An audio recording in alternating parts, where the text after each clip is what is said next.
Welcome to Stuff You Missed in History Class, a production of iHeartRadio.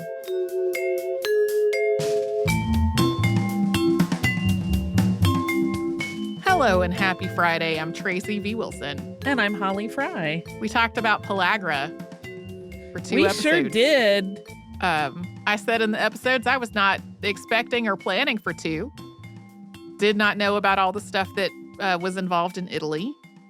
Of course, as we said, that there is and has been pellagra in parts of the world besides the southern U.S. and Italy, but it became a particular problem in those places. And still today, places where especially people are living mostly on corn, a lot of times corn that has been, through well-meaning ways, donated from the international community to places where there is famine or unrest or war or whatever. We are going to talk about Tracy's frustration in this episode, and the frustration is overly reductive internet videos. Okay. Because I watched several videos about nixtamalization, and several of them had this sort of narrative of this is how the indigenous peoples of the Americas, really all across the Americas, some nuances to how different nations and peoples did things, but like some kind of treatment of the corn with alkaline water or ash or something that was making the niacin more bioavailable. And then it would be like, but the colonizers thought that was stupid and they didn't want to do it. And that's why there was pellagra. And that's not really accurate. Right. Because foods like hominy and masa harina, all the things that are made with masa, like those became foods that the colonists were also eating. Hominy in particular, the poorest people were eating. And that continued to be the case for centuries after colonization started. Like we said in the episode, it is like there seems to be a correlation between milling technologies, particularly the big degerminator that was patented in like 1902.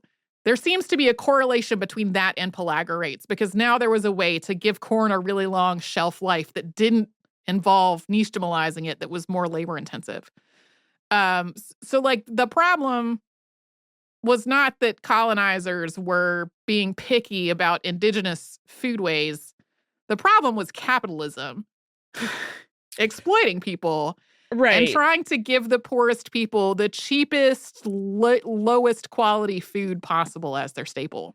But I watched so many videos that had that as the narrative that I started to second guess myself. I was like, I really thought that people were for sure eating hominy and poor people for sure eating hominy. I can't speak to Mesoamerica and South America, but like all over North America, at least, like what's going on with this? And I started looking through old recipe books to be like, am I misunderstanding something fundamental? And so now I'm going to read to you from a 1924 USDA Farmers Bulletin. Okay. Prepared in the Bureau of Home Economics, a bureau that we have a whole episode on. This is from a farmer's bulletin called Corn and Its Uses for Food. And this is a section called Lye, Harmony, or Hulled Corn. Quote, this is easily made at home from any variety of white or yellow dent or flint corn. The kinds with fairly large kernels are easier to hull than those with small kernels, and only clean, sound ears should be used. The hulls and germs are loosened by steeping the corn in a lye solution, rubbing off the hulls, then washing out the lye, and finally boiling the corn. Sometimes the kernels are boiled with the lye, but cold soaking is also efficacious and gives what many consider a more delicate flavor. The Division of Cereal Investigations of the Bureau of Plant Industry recommends the following method. Dissolve 5 ounces of lye, sodium hydroxide, or caustic soda in 6 quarts of cold water. Stir in 5 quarts of corn and let it stand 15 hours. Wash thoroughly to remove the lye and the hulls. Rubbing the hominy in a cloth bag helps to take off the hulls. When the washing is finished, the hull and black tip should be off and the kernel should look clean. The slight discoloration which the lye causes may be removed by soaking the hominy overnight in water to which a little salt has been added. Cover with water to which 5 tablespoons of salt have been added and boil in a covered kettle for 3 to 4 hours or until thoroughly cooked, making sure that the hominy remains covered with water. Changing the water once or twice during the cooking will lessen the taste of the lye. 5 quarts of corn will make from 15 to 20 quarts of lye hominy. This was just one part of this bulletin that had numerous recipes for things that you can make with hominy. And the Bureau of Home Economics did not advocate for foods that they thought were weird or, quote, ethnic. We talked about that in our episode on them. So after really just sort of like questioning, I was like, but hominy though? No, really, like people really were eating a lot of hominy, and it really was not people's personal food preferences that led to cornmeal being the only thing that was sold in the company store. Right. So anyway, I got a bee in my bonnet about that. Like, I get the wanting to make that the narrative. I totally understand that. And there are a lot of indigenous foods that are totally overlooked, or foods that are indigenous developments that people who are not indigenous have no idea that's where it came from. Right. All that's valid. But I was like, this is not, people were still eating hominy though. They're still eating hominy today. I can go to the store and I can buy hominy off the shelf. You know what I wondered through this whole thing? What? How are people not passing out all the time? Like, I'm a low blood sugar baby, and if I don't have a high pro glow, I'm gonna crash really hard. Yeah. Like, I can't even imagine subsisting exclusively off of Cornmeal or even just all, like, relatively simple carbohydrates. Yeah. I would not be in With a a little good place. fat back in there. I mean, that might help a little, but for a minute. But eventually, I'm gonna stop functioning. Yeah. Like, without pellagra involved at all. Right. Like, Right.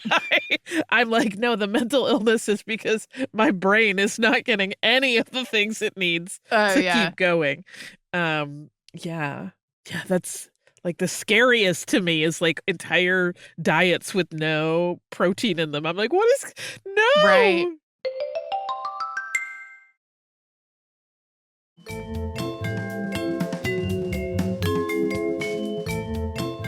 Something else that I definitely didn't understand until researching this episode is that I was like, okay, something about corn was making people develop pellagra. I'm imagining that everybody's just like chomping down on ears of corn on the cob. Like, I didn't really have a sense that no, the corn was being dried. It was being milled into cornmeal or grits or whatever. As I understand it historically, prior to colonization, it was a lot more common in most of the Americas, for the corn to be nixtamalized so that it would have this longer shelf life and not so much to like roast up an ear of corn and eat it. Right. But you could pop it. Popping it too. We do have that whole episode on popcorn, which I do love popcorn. Before we started recording, Holly and I started talking about all the types of corn that we love to eat. Yes, and don't. Yeah. And don't. Yeah.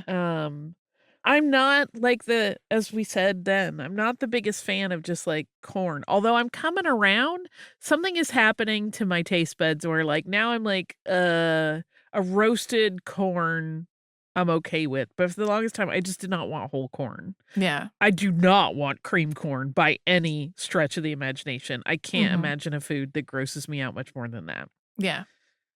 But I love popcorn, and I love things made with ground corn, with cornmeal. Oh, sure. Oh, the flavor. Oh, goodness, a good masa. Yeah. I love corn on the cob. I love corn grits, which again, most of the very mainstream North America food companies that are selling like instant grits, it might have the word hominy on the label, but that's probably not nixtamalized corn being used. Some of the more specialty producers will specifically say on on the labeling that it is corn that has been treated in some way with like an alkaline processing. But yeah, love corn on the cob, love grits. Love like catfish breaded in cornmeal, so good. There are a lot of like Mexican, Mesoamerican sort of street food dishes that involve corn and various cheese like Yeah, elotes and esquites. I think that's how those are pronounced. I did not look it up before coming in here. I'm sorry. But I love both of those. All and various things that have corn as an ingredient in there. Very into it. And again, if you're eating a ton of corn that hasn't been nixtamalized, as long as you're also eating a variety of other foods, probably fine. probably fine. Yeah. I was just going to say, living in the South, there are strong opinions about grits, Uh-huh. but there's only one grit for me, and it is the Flying Biscuit Creamy Dreamy Grit. Oh, so good. Holy Moses. Yeah. If you are in the South and you are Yeah. near a Flying Biscuit Yeah. and you've never had them, Yeah. get thee to Flying Biscuit To have some the Creamy Dreamy Grits. They're so good. Yeah. Oh, man, they're I good. also like shrimp and grits. Oh, And, my favorite. yeah. Moving to Massachusetts meant less availability of grits. I feel like that's a slightly shifted now. But I remember one time, this was shortly after I had moved to Massachusetts. We stopped for some reason, like we were just out and about doing stuff. And for some reason, we stopped at a very large, but very standard chain grocery store in Massachusetts in Brookline. And they had a whole wall of different varieties of grits in with the oatmeal and all that. And my mind was absolutely blown because I had not seen grits in a store in a super long time. And even now, it's like the place that I usually grocery shop has at most one kind of instant grit, and that's your option. Tracy, if only you knew someone who still lived in the South and could ship you grits. Could ship me grits as much as I want. Why don't you just send me your list? Well, and we'll get it handled. during the early COVID time, when many of us were mostly at home, we were getting things in bulk through mail order from a place that is sadly no longer in business. And not one time, like they started having like these giant boxes of grits. And I was like, give me the grits all the time. Grits, comfort food in these days of uncertainty. Having returned to days of uncertainty. Right? What I've actually been doing recently is cream of wheat, which is not. It's as good as you remember. Yeah. That was the ad campaign when we were kids. For cream of wheat? Yeah. Yeah. I don't remember this. I'm telling you, I know all the commercials. Yeah. I was a child raised by television, and I love advertising jingles to this day. There is a place I think this is in Somerville. I don't live there. I don't live in Somerville anymore. So I don't remember if this was in Somerville or if it was like over the line in Cambridge called The Neighborhood that had a cream of wheat. And we would get it sometimes when a bunch of friends we were going to go somewhere and we would stop and get some to go and we would eat it walking down the sidewalk. And I've started trying to mock up their cream of wheat in my own house in breakfast recently. It's got some similarities to grits, but it's not quite the same thing. Anyway. Delicious, yummy foods. Now I think I have to make shrimp and grits for lunch. Thanks, Tracy. I'm very excited for you. Shrimp and grits is one of my all-time, easily in the top 10 favorite dishes. Yes. And I love trying Everywhere's version. Yeah. It's the best. We have grits in the house right now. We don't have any shrimp. So sadly, no shrimp and grits for me. Things. So yeah. I like to do grits with a little scallion in the pan first. Fun. Let that get brown and even a little crispy. Uh-huh. And then you do your grit situation. Yeah. And then there's just scallions spread throughout them, making deliciousness. That sounds really good. It is. Really good. I love it. I love it. I do find more shrimp and grits on restaurant menus Yeah. here. I get so excited when we're going somewhere that has shrimp and grits. Mm-hmm. I remember mentioning in an unrelated conversation, which was actually about Star Wars, when I was at a convention in Salt Lake, Mm-hmm. that any restaurant I go to that has shrimp and grits on the menu, especially if I'm somewhere I don't go, I almost order. Always, that's the thing I order. And I was surprised at how many people in the audience of that panel were like, I'm sorry, shrimp and what are Shrimp you and what? eating? Like, they just thought this sounded like the most gruesome dish one could put before a human. And I'm like, come to the shrimp and grits side. It's really Yeah. quite delicious.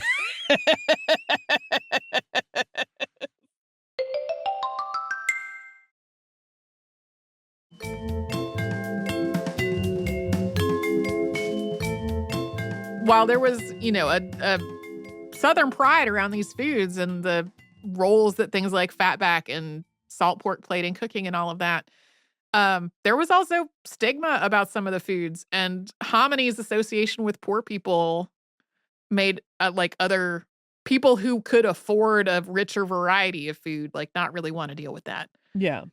Makes total sense that the Department of Home Economics was like, yes, this is how you can do this yourself at home, because part of their whole deal was trying to give people who were facing hardship tools to have like more nutritious foods at home. That had its own baggage that we talked about in those episodes because, like we said, they did not get behind foods that they thought were weird or un-American in some way for the Right. most part. But yeah. Yeah, I hate that defensiveness about regional identity and pride probably cost some people their lives. Yeah.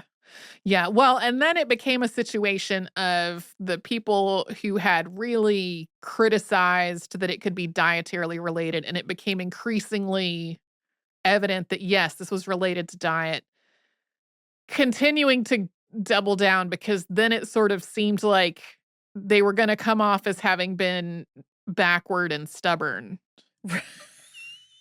So just be more so. That'll fix it. Yeah, we've seen it everywhere in our lives, the people who were wrong and can't admit that they were wrong about something. Right. So anyway, eat a variety of foods if you are able. Yeah. And if you are able, donate to your local food bank. Yes. There is a lot of need right now for food at the food banks. There is. This is where I will talk about briefly the made up Star Wars holiday that I do. Okay. Which is that every year on Mardi Gras, we have started going instead to Walt Disney World, and we go to Galaxy's Edge and we celebrate what we call Hut Tongs Day. It's essentially Mardi Gras, but it is in Star Wars. And part of that I always tell friends, because they're like, can we run around the parks with you? I'm like, yes, absolutely. We've gotten quite a nice herd together. But the thing that we always do is like, I'm not going to police you, but please, as part of this, donate to an organization that feeds people.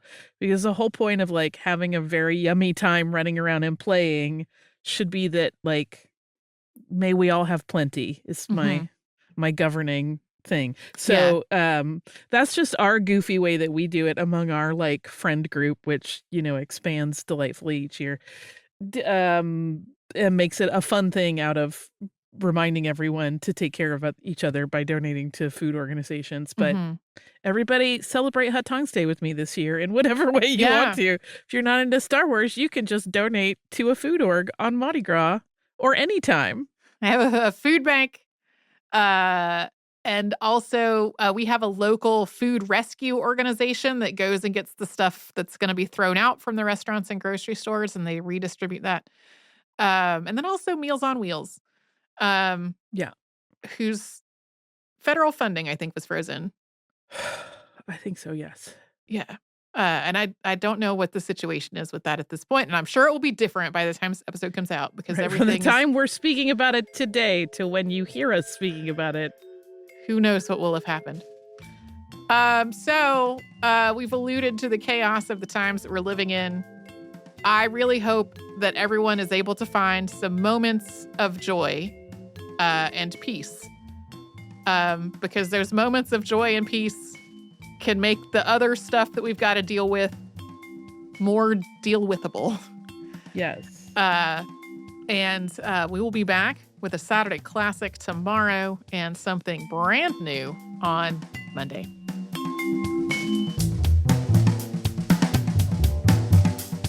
Stuff You Missed in History Class is a production of iHeartRadio. For more podcasts from iHeartRadio, visit the iHeartRadio app, Apple Podcasts, or wherever you listen to your favorite shows.